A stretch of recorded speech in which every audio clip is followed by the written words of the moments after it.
Alright, hello there geometry students. It's Mr. Pouts. I know I sound terribly sick.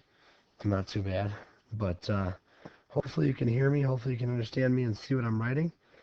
I'm making this video no matter what, so turn on those listening ears. This is section 5.5, which is all about indirect proofs. So you maybe thought proofs are going away? Well, they're not. We're going to use indirect reasoning to write proofs in this one. And don't remember why I put this on there, but this picture to the right, that's Peyton Manning. I hope you've seen those commercials where he goes, "Chicken parm, you taste so good, losing feeling in my feet." I just think those are pretty awesome commercials. Um, I think they're for Nationwide or something like that. There's actually a newer one that was on too. You should look it up. Just type in Peyton Manning commercials. You'll find some good ones. All right, but make sure you have this goal written down. I can use indirect reasoning to write proofs.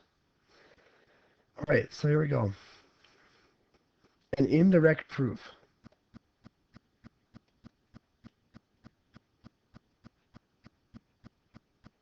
is, in an indirect proof, you prove a statement or conclusion to be true by proving the opposite of the statement to be false.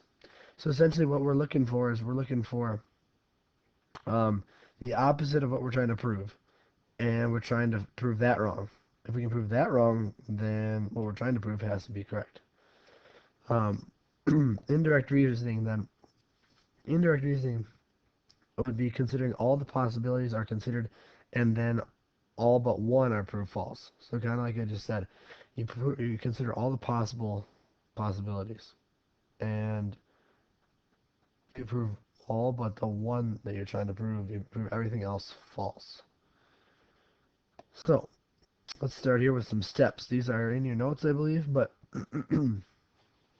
if not, write them down. Writing an indirect proof, basically three steps that we're going to follow. One is to state a temporary assumption, which would be the opposite or the negation. That's key. We are going to do the negation of what we want to prove. The exact negation. We're going to show this temporary assumption leads to a contradiction. Remember, a contradiction is where two things contradict themselves, or one thing that we know to be true and one thing that we think is true. If they are totally, like, if they contradict each other, then that proves that the thing we think to be true is not true. But we'll get into that in a bit. Um, then conclude that the temporary assumption must be false, and what we want to prove then must be true. So this will work sometimes for proofs, and I'm gonna teach you how to do it now. All right. So let's talk about the first steps of an indirect proof. All right, so we're gonna start talking about just the first steps. Um, well, first steps we said we're trying to state a temporary assumption that would be the opposite or the negation of what we're trying to prove. So in example one, it says write the first step.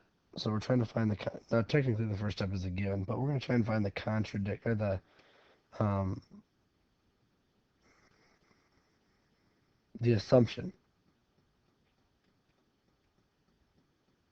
And the assumption should always be a negation. So we're trying to prove that P is a factor of 34. We can assume that, or sorry, Q. Why don't we assume then that Q is not a factor of 34?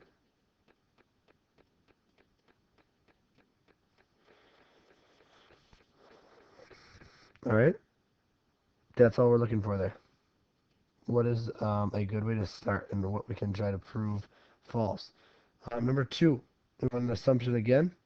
We're trying to prove that the measure of angle G is equal to 90 degrees. Well, let's just prove that the measure of angle G is not equal to 90 degrees. Now, um, you could say that's not, or that it's equal to 89 degrees because it's not 90 degrees, but we want to be more widespread. It should be every contradiction, so everything that would be the opposite of 90 degrees would just be 90, not 90 degrees. All right. So now we've got a proof here, number three. We've got a couple of them for you. But number three, let's just work through this step by step here. Follow along, please. At some point, you'll have to do one on your own, but for right now, you can just follow along and fill in the blanks. So, step one, we have that A and B are not complementary. That's our given. Then we're throwing in our assumption here. And I gave that to you already. According to what we're trying to prove that C is not a right angle. So let's assume that C is a right angle and try to find a contradiction. All right? So if we say that A and B are not complementary, so we can say the measure of angle A and plus the measure of angle B is not equal to 90 degrees. So that means that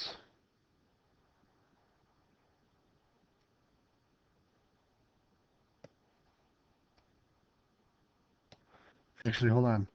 Let's get rid of that here. Let's go off our assumption first. We should always go off the assumption. C is a right angle. So then the measure of angle C is 90 degrees.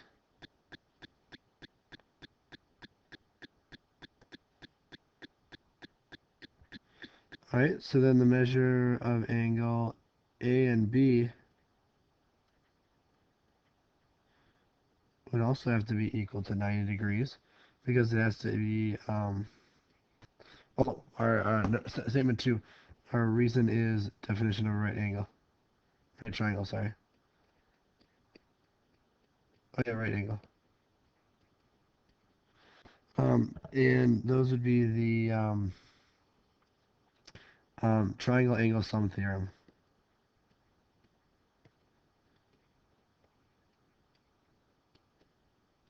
But all three would have to add up to 180 degrees.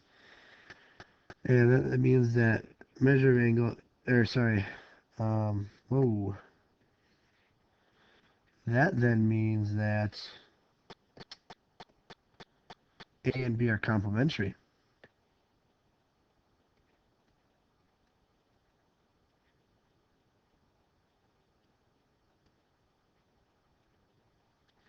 By the definition of complementary angles.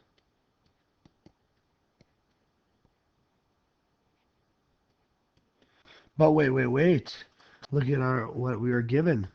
According to our given, A and B are not complementary. So we have a contradiction. And this is what we write when we have a contradiction. It's a modified hashtag. Alright, that is a symbol for a contradiction in math. It's sometimes used, sometimes not. In college, I was taught that that's the symbol for a contradiction. So we're going to use it that way.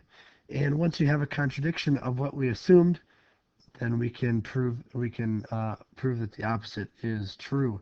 So, since that is a contradiction to the given information, our assumption must be false, making our proof statement true. So, angle C is not a right angle.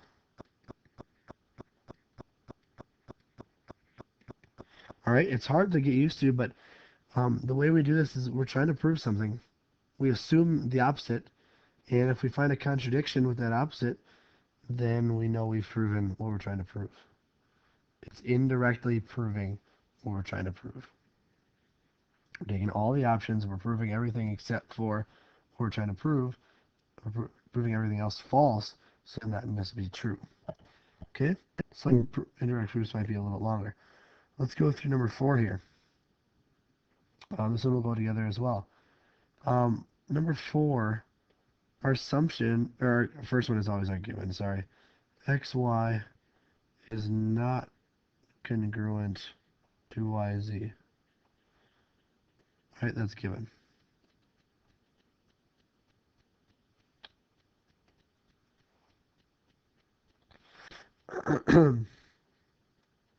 Alright, so let's assume, and we're trying to prove that angle 1 is not congruent to angle 4.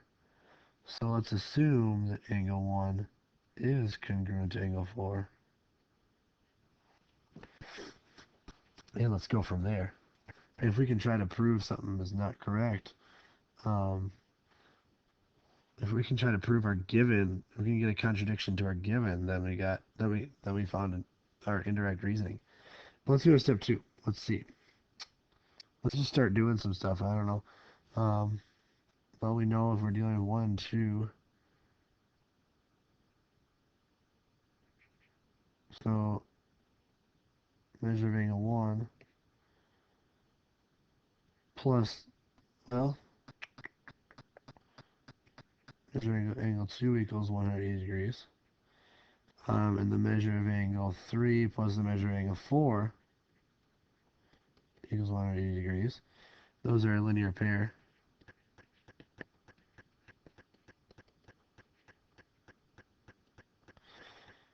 Alright, let's see what we can do here.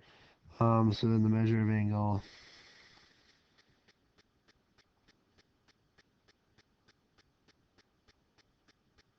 the measure of angle 1 plus the measure of angle 2 equals the measure of angle 3 plus the measure of angle 4. That was just some substituting there.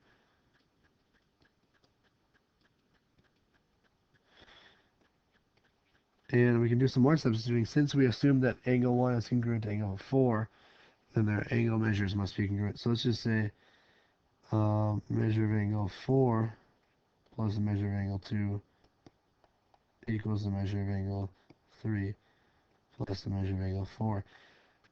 Again, substitution.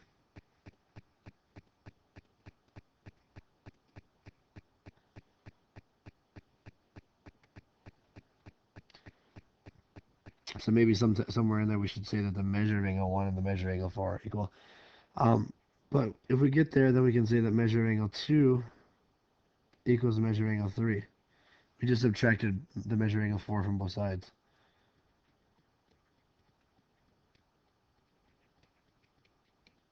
And then, oh, I like this. Then we have the angle 2 is congruent to angle 3. Definition of congruence. And we're almost there, actually. Now, if measure of angle 2 is congruent to measure of angle 3, then their opposite sides are congruent. It's an isosceles triangle. So, by the converse of the isosceles triangle, xy would have to be congruent to yz.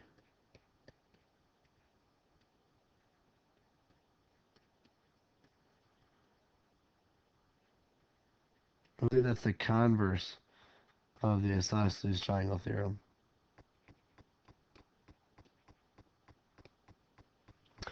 But wait. Look back at our given. We're given that xy is not congruent to yz. So we have a big whopping contradiction. Since that is a contradiction, we can then prove that angle 1 is not congruent to angle 4 by our contradiction or indirect reasoning.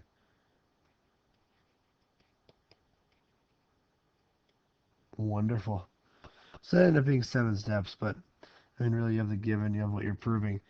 And we took a few steps to change from angle measures to back to congruence.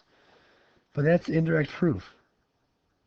Again, you're making an assumption that's opposite of what you're trying to prove, and then you work from there to try to get a contradiction to what you were given. Okay? I'm going to finish this up pretty quick here.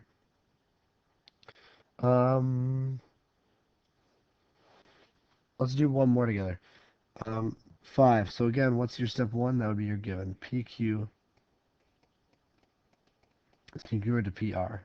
Trying to prove that and angle 1 is not congruent to angle 2. PQ is congruent to PR.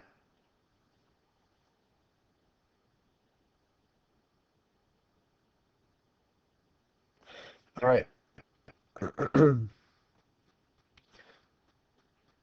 We're trying to prove that PZ is not a median of triangle PQR, and our assumption could be that it is.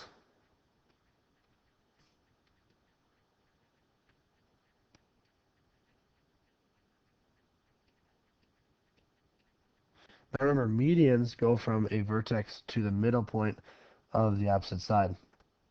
So if that's true, then we'd have to then say that QZ is congruent to RZ.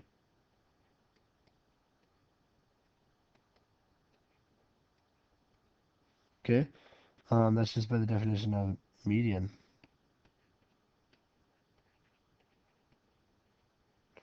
Okay, if those are congruent, then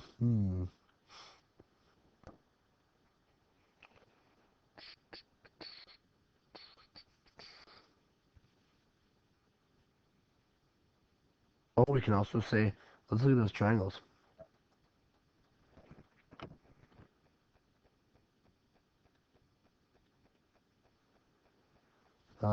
We can say that PZ is congruent to PZ. That's the reflexive property.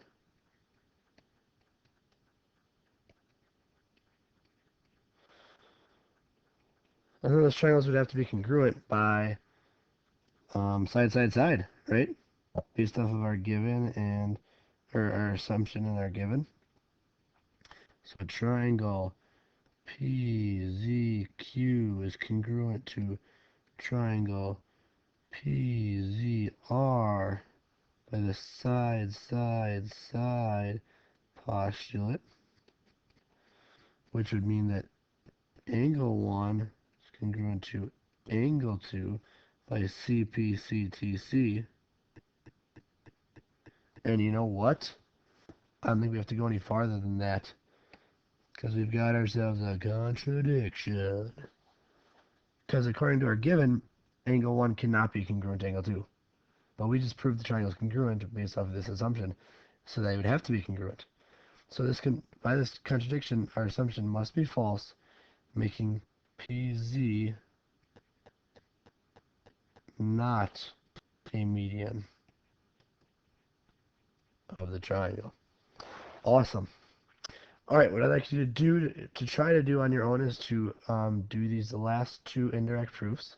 See what you can do. At least get the given and the assumption. Those are the big things for starting off. And we'll come back to these next time. All right, have a good. Indirect proofs aren't so bad.